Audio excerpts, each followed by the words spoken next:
Hello everyone, welcome to Throne Education. Throne Education पर आप सभी का स्वागत है। मैं आशुतोष टेलर आप सभी का स्वागत करता हूँ। स्वागत है इस बेहतरीन से वीडियो के अंदर। सुनिएगा, जैसा कि आप लोगों को अपडेट हुआ ही होगा कि भारत में भ्रष्टाचार बढ़ा है। और देखो ये क्यों कहा गया है, क्या पर्सपेक्टिव है, क्या नैरेटिव है यहाँ पर। तो 180 देशों की ट्रांसपेरेंसी रिपोर्ट आई है। वहाँ पर अगर हम देखें तो हमारा जो स्थान है वो 85 से 93 वे स्थान पर आ गए हैं। तो ऑब्वियसली भ्रष्टाचार बढ़ा है, ऐसा कहा गया है। देखिएगा इस रिपोर्ट में क्या-क्या कहा गया है। इस रिपोर्ट के साथ में सारी चीज़ें मैं आपको अपडेट करूँगा। देखते हैं इसमें क्या-क्या चीज़ें अपडेट आए हैं और किन चीज़ों के ऊपर चर्चा की गई है। My self Ashutosh Talla, education qualification BSc mathematics BEd. I have 4 year teaching experience online and offline batches. My motto is practice make perfect. और ऐसी ही बेहतरीन वीडियोज़ के लिए आपको थ्रोन एजुकेशन को फॉलो कर लेना है और सब्सक्राइब कर लेना है चैनल को। साथ ही साथ में वीडियो को लाइक करना है और कमेंट कर देना है, ठीक है? चलिए ऐसी वीडियोज़ आपको डेली मिलती रहेगी। ऑब्वियसली बात है, हम अपडेट करते रहेंगे आप लोगों को। सुनिएगा बात यहाँ पर क्या कही, भारत में भ्रष्टाचार बढ़ा है और इसमें मेन जो मुद्दा आ रहा है उसके ऊपर अगर अपन चर्चा करें तो 180 देशों की ट्रांसपेरेंसी रिपोर्ट के अंदर 85 से हम किस पर चले गए हैं, 93 पर हो गए हैं। और साथ ही साथ में अगर हमारी पड़ोसियों की बात करें तो 3 जो है वो 73 पर है और पाकिस्तान जो है वो 133 पर है। अगर यहाँ पर 2 पॉइंट यहाँ पर सेट होते हैं। सबसे पहला पॉइंट आता है पॉलिटी के पर्सपेक्टिव से। ये लेक्चर आपको थोड़ा-सा इसमें बाइस्ड है। बाइस्ड मतलब पॉलिटी की तरफ रहेगा और साथ ही साथ में इसमें अगर देखें तो अगर अपन कोई भी पीसीएस एग्ज़ाम देते हैं या फिर कोई भी अपन कॉम्पिटिटिव एग्ज़ाम देते हैं जहाँ पर आपको रिटर्न लिखना होता है, वहाँ पर एक पॉइंट आता है कि report and index. Report and index से रिलेटेड जो आता है, वो भी ये यहाँ पर आपके मतलब मेन कहा जाए तो 2 पॉइंट्स यहाँ पर बनते हैं इस रिपोर्ट से। क्या है? वैसे तो न्यूज़ है, बट न्यूज़ के अंदर भी क्या रिपोर्ट है? तो उन दोनों नैरेटिव आप लोगों को यहाँ पर बताया जाएगा कि क्या-क्या पॉइंट यहाँ पर इसके दरमियान रहेंगे और मैं इसके साथ में लास्ट में आपको एक शॉर्ट नोट भी बता दूँगा। एक-एक पॉइंट आपको क्लियर करता चलूँगा और उनके ऊपर भी चर्चा कर देंगे जो point upon hand hand by hand मैं आपको लिख कर भी बता दूँगा, ठीक है? चलिए, स्टार्ट करते हैं इस वीडियो को।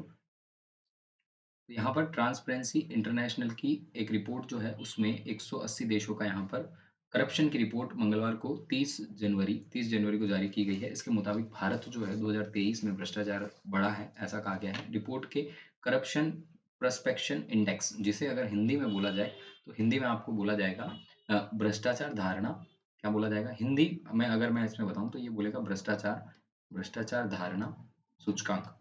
हिंदी में सूचकांक बोला जाता है या फिर हाँ, जो इंडेक्स बोलते हो आप सूचकांक कह सकते हैं, ठीक है ना?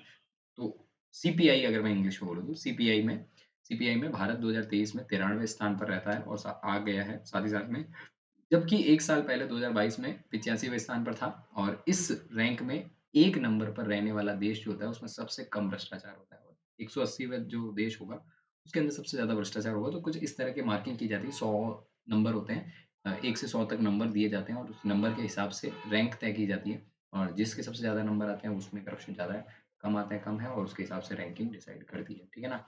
और भारत जो है वो अभी 85 पे है। मैं इसके अंदर शॉर्ट नोट्स में भी आपको समझा दूँगा, मेरे अपने हैंड रिटन नोट्स के तौर पर मैं आपको यहाँ पर थोड़ा-सा आइडिया दे दूँगा कि किन-किन मुद्दों पर इस बारे में चर्चा होनी चाहिए। आज जारी की गई 2023 की रिपोर्ट में भारत का स्कोर जो है वो कितना है?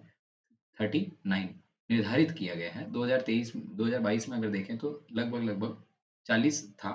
सिर्फ़ 1 अंक कमी होने के कारण भारत 8 पायदान खिसक गया है।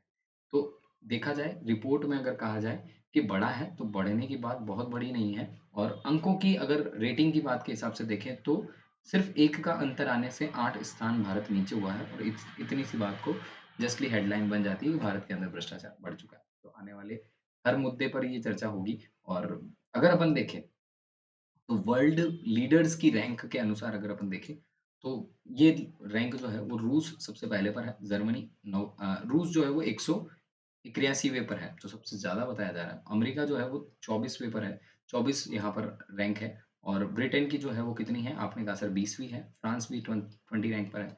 देन अपन देखें तो जर्मनी, तो मेन-मेन जो बड़े-बड़े स्तर पर जो बताए गए हैं, उसके अंदर अमेरिका 24वें पर है और ब्रिटेन 20वें पर है, फ्रांस 20वें पर है। तो वर्ल्ड लीडर्स की रैंक अगर अपन देखें तो ये वर्ल्ड लीडर की रैंक आपकी जो मोस्टली होल वर्ल्ड के अंदर थोड़ा-सा अपना प्रभुत्व रखते हैं या थोड़ा-सा एनर्जी रखते हैं, तो उन लोगों की अगर बात की जाए तो उनमें सबसे पहले पर अमेरिका 24वें पर है, ब्रिटेन 20वें पर है, फ्रांस 20वें पर है, जर्मनी 9वें पर है और रूस जो है वो 141वें पर है, तो बहुत ज़्यादा हाई बताया है यहाँ पर तो। देखिएगा मोदी, पीएम मोदी के कार्यकाल की अगर बात करें तो कम हुई है, करप्शन जो हुआ है कम हुआ है, ठीक है ना? 2005 से 2013 तक यूपीए की गवर्नमेंट जो रही है, सरकार रही है, मौजूदा सरकार जो है वो एनडीए की है, एनडीए की सरकार है ना? तो उसकी तुलना में अगर अपन देखें तो कोई ख़ास सुधार नहीं हुआ है, ऐसा रिपोर्ट कह रही है।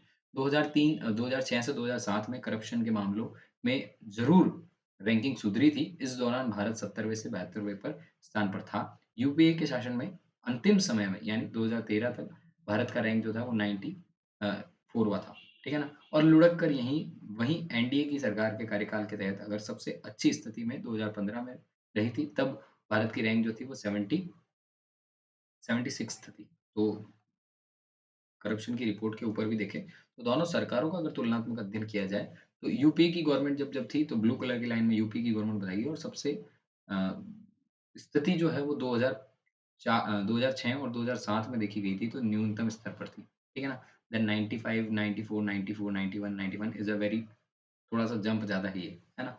अगर एनडीए की गवर्नमेंट देखी जाए, एनडीए की गवर्नमेंट के अंदर अगेंस्ट देखा जाए, तो 2015 से 2018 की स्थिति स्थिर रही है और 2020 में हालात बिगड़े हैं। तो 2015 से अपन देखें गवर्नमेंट जब पहली बार आती है सत्ता में, उसके बाद में अगर देखा जाए 2015 में 76 थी, 2016 में 79 थी और 81 देन उसके बाद में आपने कहा कि 2018 के बाद में हालात थोड़े-से बिगड़ते हुए नज़र आए और अभी जो आ रहे हैं वो 93वें रैंक पर हैं, तो ऑब्वियस सी बात है। रैंक जो है वो बढ़ रहा है उसी के साथ। अगर 4 पॉइंट पर यहाँ पर मेन बात करी जाए, तो भ्रष्टाचार की स्थितियाँ किन स्कोरों पर रहती है? तो एशिया के जितने देश हैं, पिछले 5 सालों में सीपीआई स्कोर जो है वो 45 के आस-पास बना हुआ है और बहुत कम देश ऐसे हैं जिनमें भ्रष्टाचार की कमी आई है। एशिया में आधिकारिक एशिया में अधिकतर जो है देश धीरे-धीरे भ्रष्टाचार बढ़ रहा है। भारत समेत एशिया के 71 देशों का स्कोर यहाँ पर औसत स्कोर 45 से नीचे है ना? रिपोर्ट का दावा किया गया है कि इन देशों में नेताओं ने भ्रष्टाचार के मुद्दों को गंभीरता से नहीं लिया है। साथ ही साथ अगर हम देखें तो इन देशों में स्वतंत्र प्रेस पर भी हमले हुए हैं मतलब freedom of speech and then उस पर बोला गया है। देन भ्रष्टाचार के मामले बढ़ोतरी हुई है। तो दूसरा मुद्दा ये बताया गया था रिपोर्ट में बताया गया है कि चीन ने पिछले दशक में भ्रष्टाचार में लिप्त 3.7 बिलियन सरकार अधिकारियों को सज़ा सुनाई थी। इसी की चर्चा दुनिया भर में हुई है। लेकिन चीन ने अपनी संस्थाओं में भ्रष्टाचार कम करने के लिए सख्त कदम नहीं उठाए और इससे उनकी नीतियों पर संदेह पैदा होता है मतलब बाहर से दिखावा हो रहा है, अंदर से कुछ काम नहीं हो रहा है, वो वाली बात है। रिपोर्ट में बताया गया है कि पाकिस्तान और श्रीलंका पर कर्ज का बोझ और राजनीतिक अस्थिरता। हालाँकि इन देशों में न्यायपालिकाओं के मजबूत होने के कारण भ्रष्टाचार पर कुछ हद तक लगाम लगाई गई है। वहीं बांग्लादेश का अगर देखें तो 149वें लिस्ट पर हैं, तो यहाँ पर भी एलडीसी जो है स्टेक्स उस पर उभर कर सामने आई है और यहाँ पर आर्थिक विकास हुआ है और गरीबी में भी कमी आई है, ऐसा इस रिपोर्ट के तहत कहा गया है। और टॉप 10 की अगर मैं बात करूँ दैनिक भास्कर की जो रिपोर्ट आई है उसके अनुसार अगर अपन बात की जाए तो डेनमार्क जो है फर्स्ट पर है, फिनलैंड सेकंड पर है, न्यूज़ीलैंड जो है थर्ड पर है और देन नॉर्वे, सिंगापुर और स्वीडन ये टॉप 6 हैं और स्वीडन के बाद में टॉप 6 पर स्विट्ज़रलैंड भी है, नीदरलैंड है और लेबनान और साथ ही साथ में जर्मनी। ये 9 देश जो हैं वो टॉप 10 पर रहे हैं। अगर मैं इनमें कुछ मुद्दे वाली बात करूँ, तो कुछ मुद्दे मैं आपके सामने इस पर रखने की कोशिश करता हूँ कि भारत में जो चिंता का विषय क्यों है और क्या-क्या कारण रहते हैं, कुछ मुद्दे मैं आपके सामने रखने की कोशिश करता हूँ। हालाँकि हो सकता है कि कोई मेरी बात से सहमत हो, ना हो, बट मैंने सिर्फ़ अ, स्टडी पर्सपेक्टिव से आपके सामने कुछ मुद्दे रखने की कोशिश करी है। सुनिएगा इस बात को। अमूमन जो पहला मुद्दा मैं भारत के लिए चिंता का विषय कौन-कौन सा है, तो सबसे पहली बात अगर मैं रखता हूँ तो इलेक्शन। इलेक्शन जो होते हैं, वहाँ पर अगर अपन देखें तो चुनावों से पहले जो सिविल स्कोर होता है नागरिक स्थान या फिर अ, लोगों का जो पर्सपेक्टिव होता है, उसके हिसाब से अगर अपन देखा जाए तो कमी देखने को मिलती है करप्शन के मामलों में, ठीक है? और साथ ही साथ में अगर अपन देखें तो इसमें एक और चिंता का विषय रहता है, वो रहता है दूरसंचार विधेयक का पारित होना। दूरसंचार विधेयक का पारित होना और उसमें शामिल होना, ठीक है ना? और जो कि मौलिक अधिकारों पर क्या करता है, चिंता बढ़ाता है। ऐसा अ, एक पॉइंट के थ्रू मैं आपके सामने रख रहा हूँ और साथ ही साथ में भारत में स्कोर में मामूली गिरावट देखने को मिल रही है ना? अगर इस नैरेशन से अगर पूरा पढ़ा जाए तो एक मामूली गिरावट देखने को मिलती है और इससे किसी भी बड़े बदलाव के बारे में ठोस निष्कर्ष नहीं निकाला जा सकता है। क्योंकि ये ठोस निष्कर्ष निकालना थोड़ा चुनौतीपूर्ण हो सकता है, क्योंकि बहुत छोटा जंप है। छोटा जंप भी बहुत चुनौतीपूर्ण रहता है और अगर इसमें आगे अपन देखें, तो अगला जो बिंदु मैं रखता हूँ क्षेत्रीय ठहराव का। क्षेत्रीय ठहराव से मतलब है कि एशिया जो प्रांत है हमारा, एशिया जो पूरा प्रांत है या क्षेत्र है, तो उसके अंदर भ्रष्टाचार के मामलों पर अंकुश लगाने में बहुत कम या फिर कोई सार्थक बात कही जाए तो प्रगति दर्ज नहीं हुई है। आने वाले समय में हम देख ही रहे हैं जैसा कि और क्षेत्रों में अगर ज़्यादातर अगर देखी जाए चीज़ें, तो सीपीआई जो है वो औसत रह रहा है और औसत रहने में लगभग 5 वर्षों में 45 से स्थिर है और एशिया के क्षेत्रीय प्रभाव के कारण। और क्षेत्रीय और वैश्विक औसतन से नीचे जा रही है स्थिति और नीचे जाने का मतलब होता है कि कमज़ोर स्तर होने के साथ भ्रष्टाचार के विरोध में ऐसे एजेंडे नहीं उठाए जाते हैं और उन मुद्दों पर डील नहीं की जा रही है या फिर उनको अच्छी तरीके से डिलीवर नहीं किया जा रहा है, कम शो ऑफ करा जा रहा है ना? तो वो भी एक सबसे बड़ा नरेशन रहता है भ्रष्टाचार को इतना लेवल अप करने में, ठीक है? और अगर मैं कहूँ कि एशिया के अंदर अगर अपन प्रशांत क्षेत्र जो है अपना पैसिफिक ओशन जो है, उसके अंदर अगर अपन देखें तो 71% देश जो हैं, वो सीपीआई के स्कोर से स्थिर तो है ही पर वैश्विक औसतन से अगर देखें तो वो कम है। तो वो भी एक सबसे बड़ा कारण होता है क्षेत्रीय ठहराव का। तो ये 2 बिंदु आपको यहाँ पर ज़्यादा देखने को, सोचने को मिलेंगे और अगर अपन एक और बिंदु सोच लें, तो वैश्विक क्षेत्र जो होता है उससे भी पिछड़ा हुआ थोड़ा-सा रह रहा है क्योंकि न्यूज़ीलैंड है, सिंगापुर है, ये भ्रष्टाचार के नियंत्रण में विश्व स्तर पर शीर्ष स्थान बनाए रखे हुए हैं। तो ये भी सबसे बड़ी बात है और चीन जो है वो बिल्कुल 76th पर है, आपने देखा ही।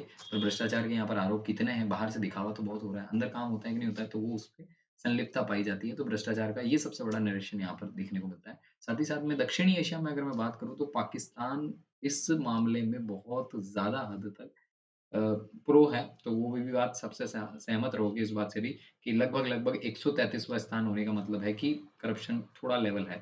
और साथ ही साथ में श्रीलंका 115वें पर है, तो श्रीलंका का भी आपको ध्यान रहना है। श्रीलंका का इसमें मेजरली बताया गया है, तो वहाँ पर राजनीतिक अस्थिरता सबसे बड़ी चुनौती बनी हुई है और भ्रष्टाचार तो ऑब्वियसली है ही, बट उसको मेजरली कंपेयर करने के लिए न्यायालय जो है वो थोड़े पावरफुल हैं, तो वो चीज़ें कंपैरेटिवली अ, थोड़ी-सी साथ में हो रही है, ठीक है? तो फिर इतना ही रखते हैं इस वीडियो में। मैं जो अपनी बात रख सकता था वो मैंने रखने की कोशिश करी और एक बेहतर वीडियो आप लोगों के लिए प्रोवाइड करने की कोशिश करी।